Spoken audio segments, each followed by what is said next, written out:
क्षेत्र में प्रवेश करें। फिर भी भगवान ने कामदेव को पूरा अवसर दिया और इसकी सर्वत्र अव्याहत गति हो गई।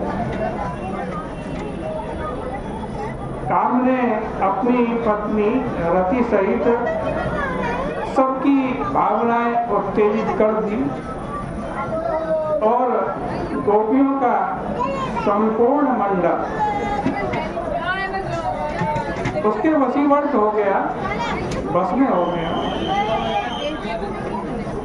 और जब कामदेव ऐसा कर रहा था तब इसी समय भगवान विश्व मोहन रूप धारण करके मुस्कुराते हुए सबके बीच में भगवान प्रकट हो गए।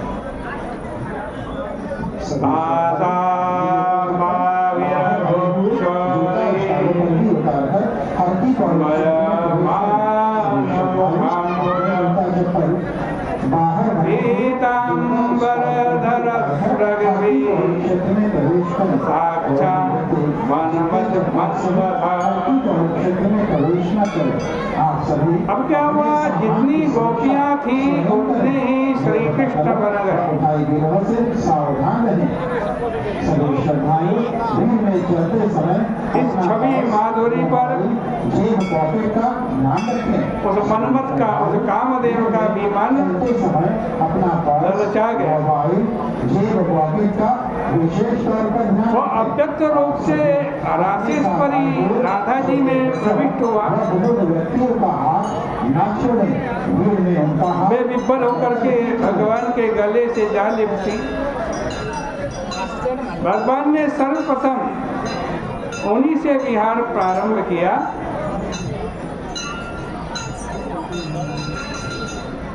आज कहते हैं इसके बाद उन राशेश्वरी जी के रोम रोम से जो गोपियां उत्पन्न हुई थी उनके साथ भगवान ने विहार किया। रमयान चकार रंतुम मनश्चक्रे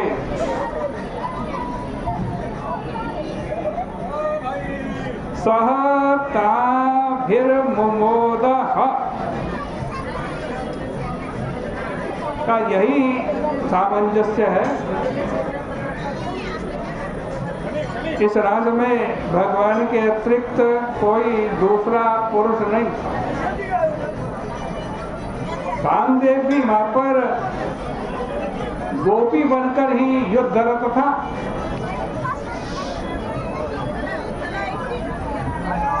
रात्रि पर्यंत यह निरवच्छिन्न विहार यमुना के आज सावरण कुंजों में चल रहा। अंततः काम के अंग प्रत्यंग शिथिल पड़ गए और भगवान अच्युत ज्यों के त्यों निर्विकार रहे।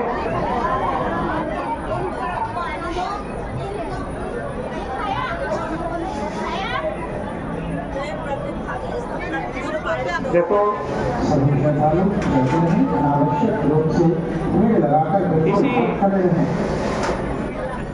आप लोगों के खड़े हो जाने से का निर्देश करके कहा गया है।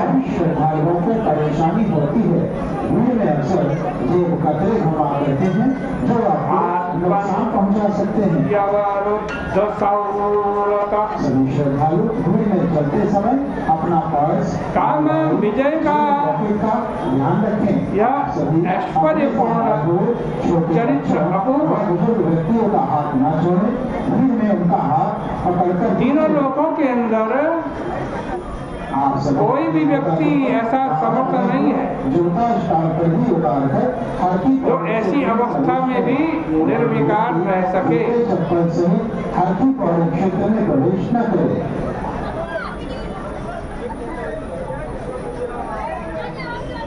इसे ही भगवान ने यहाँ प्रत्यक्ष दिखा दिया। मदोन्नमत काम भी भगवान के इस तेज के सम्मुख भयभीत हो उनके चरणों में गिर पड़ा और बोला कि मदावेशाच्युता सर्वे त्वमेव वस्तुतोच्युता जितोऽहं भवता सम्यक् मां क्षमस्व दयानिधे। कामदेव भगवान के आगे हाथ जोड़ करके कह रहा है कि भगवान, संसार में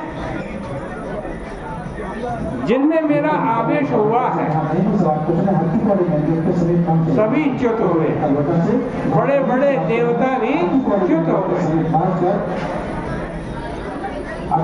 पर वस्तुतः यदि कोई अच्युत रहा है तो वो आप ही हैं प्रभु। आपने मुझे जीत लिया, मेरा विश्व विजयत्व अहंकार तोड़ दिया, मैं आपकी शरण में, मेरा अपराध क्षमा करें। भगवान ने कहा, काम तुम्हारा मद उतारने के लिए ही मैंने यह महारासमयी लीला रची है। इसके बाद भगवान के अद्भुत ऐश्वर्य का गुणानुवाद करता हुआ कामदेव वहां से विदा हो गए। इससे प्रकट है कि रासलीला काम विजय ख्यापन के लिए हुई है। और यही संकेत श्रीधर स्वामी जी भी कहते हैं कि तस्मात् रास क्रीड़ा विडम्बनम काम विजय ख्यापना इत्येव तत्त्वम्। भागवत जी के टीकाकार बंशीधर जी भी कहते हैं, अयं कामः स्त्रीभिर्लीला विषेण, अयं कामः स्त्रीभिर्लीला विषेण मया जेय इति बुद्ध्या विचार्य रमणं चक्रे इति भाव। कुछ विद्वानों का मत है कि भगवान ने गोपियों के साथ विहार किया ही नहीं। उनके मत में उनकी अवस्था ही 8 वर्ष के लगभग थी जब काम वासना का कोई प्रश्न नहीं उठा। किंतु भगवान का जो शरीर है, भगवान का शरीर तो दिव्य है,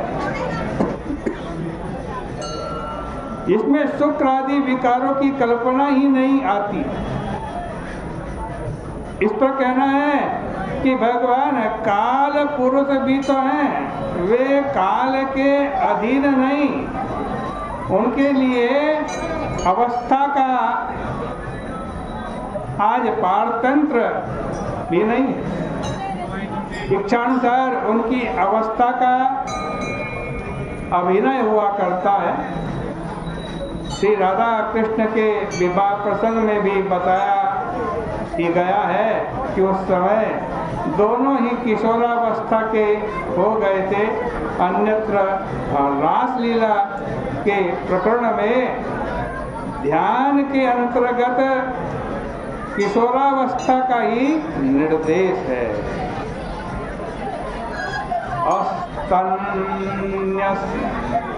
स्तनतापवर्गमखिलोदारं किशोराकृति।